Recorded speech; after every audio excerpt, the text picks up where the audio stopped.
Crackdown हो सकता है आज रात या कल रात, तो उस पर मेरी पुलिस से बस एक ही रिक्वेस्ट है, लाठी चलाने से पहले एक बार सोच लेना यहाँ पर आपके बच्चों की उम्र के लोग हैं, आपके माता पिता की उम्र के लोग हैं।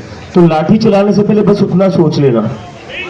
यहाँ पर पिछले 15 दिन से हम बैठे हुए हैं, हमारा जो प्रोटेस्ट है 3rd वीक में जा चुका है। 2 हफ्ते से हम बैठे हुए हैं, धूप थी, बारिश थी, आंधी आई थी, फिर भी हम लोग शांति से बैठे हुए थे। हमने कहीं से भी कोई भी प्रॉब्लम क्रिएट नहीं करी है, तो वो चीज़ याद रखिए। और दूसरी चीज़, यहाँ बस नीट के स्टूडेंट्स नहीं आए हुए हैं, यहाँ बस कॉलेज के स्टूडेंट्स नहीं आए हुए हैं, यहाँ पर ऐसे भी स्टूडेंट्स आए हुए बिहार से, झारखंड से, जो आगे जाकर सोचते हैं कि हम भी पुलिस में भर्ती हो जाए।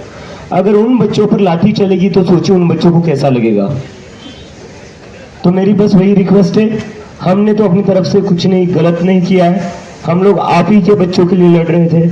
आपके बच्चे भी नीट और सीबीएसई की एग्जाम दे रहे होंगे, दी होगी, उनको भी परेशानी हुई होगी, हम उनके हक के लिए लड़ रहे थे। तो बस ये चीज़ याद रखिए, आप भी देश की सेवा कर रहे हैं, हम भी देश की सेवा कर रहे हैं। आप यूनिफॉर्म में कर रहे हैं, हम विदाउट यूनिफॉर्म कर रहे हैं, अलग अलग तरीके से कर रहे हैं, लेकिन काम एक ही कर रहे हैं। और दूसरी चीज़ मैं कहना चाहता हूँ कि पिछले कई दिनों में आपने देखा होगा कई सारे पार्टी के लीडर्स आए थे हमें सपोर्ट देने के लिए हमारे मुद्दे पर। तो मैं उन सभी सारे लीडर्स का धन्यवाद करना चाहता हूँ। I want to express my gratitude to them, be it NCP, be it TMC, CPI, CPIM, इन सारे लोगों ने आगे आकर हमारा सपोर्ट किया है और आगे जाकर और भी लोग आएंगे। कई सारे फार्मर ऑर्गेनाइजेशंस भी आई हुई है। So I want to thank them all.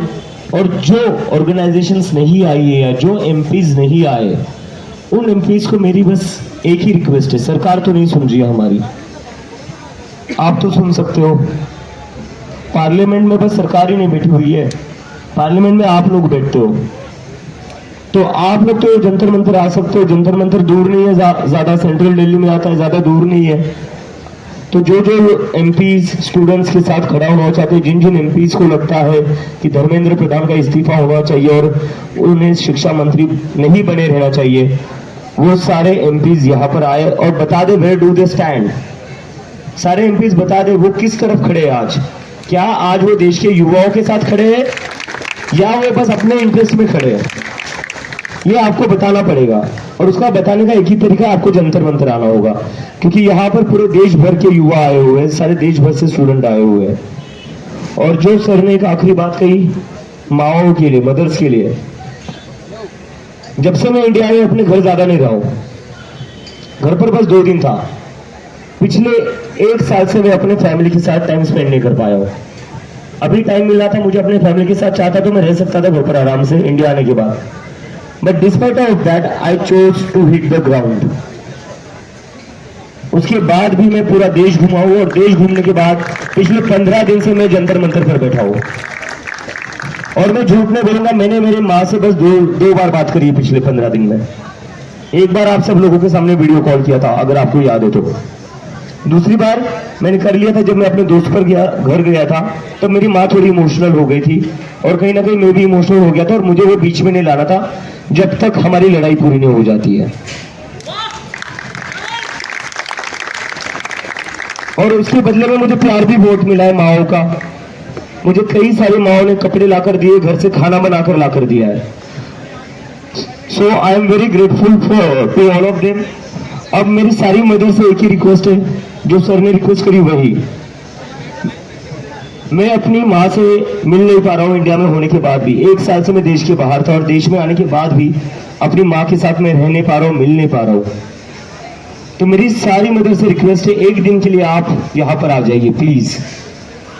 आपका सपोर्ट ही हमारी मूवमेंट को स्ट्रॉन्ग बनाएगा। आपने अभी तक बहुत सपोर्ट दिया है।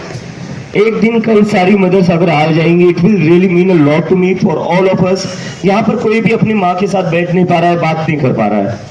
यहाँ पर जितने भी आप लोग देख रहे हो, ऐसा नहीं कि हमें घर की याद नहीं आती, किसे नहीं आएगी।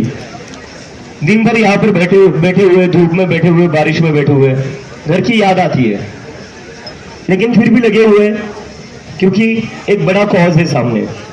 और ये बड़े कॉज को लड़ने के लिए स्ट्रेंथ मिलती है हमें, वो आपका जो प्यार और सपोर्ट मिल रहा है उससे।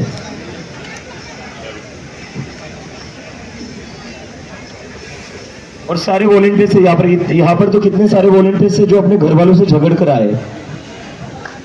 सो ये वॉलंटियर्स के लिए भी एक बार तालियां बजा दीजिए। सो जितने भी पेरेंट्स अभी तक नहीं आ पाए, मैं उनसे बस एक ही चीज कहना चाहता हूँ, हम अपने लिए नहीं लड़ रहे। आशुतोष अच्छी खासी जॉब कर रहा था, वो पढ़ाई नहीं करने वाला। मेरी पढ़ाई भी हो चुकी थी, सौरभ की भी हो चुकी थी, रत्ना की भी हो चुकी है, वैष्णवी की भी हो चुकी है। हम सारे लोग अब जॉब करने वाले थे और फिर भी हम लोग यहाँ बैठे हुए, हमारे फ्यूचर के लिए नहीं, आपके बच्चों के फ्यूचर के लिए। वो हमारे छोटे भाई बहन की तरह है। यहाँ पर जब मदर्स अपने छोटे बच्चों को लेकर आती है तो मुझे अपने जो मेरे कजन से सिबलिंग से उनमें वो दिखते हैं, हम उनके लिए लड़ रहे हैं। So I request all the parents, कल एक दिन निकालकर, संडे है, एक दिन निकालकर प्लीज जंतर मंतर आइए। और आज जो पेरेंट्स आए, आज जो लोग आए, please convince your parents to come here. और जो पेरेंट्स आए प्लीज आप आपके फैमिली फ्रेंड्स, आपके नेबर्स, आपके रिलेटिव्स को कन्विंस करिए टू बी हियर, बिकॉज उनके ही बच्चों का सवाल है, उनके बच्चों के फ्यूचर के लिए ही लड़ रहे हैं। यहाँ पर हम वोट तो नहीं मांग रहे, यहाँ पर हम कोई पॉलिटिकल रैली तो नहीं कर रहे हैं, ये वोट नहीं मांग, वोट मांगने की जरूरत है सर। आजकल वोट मांगे बिना सरकारें बन जाती है।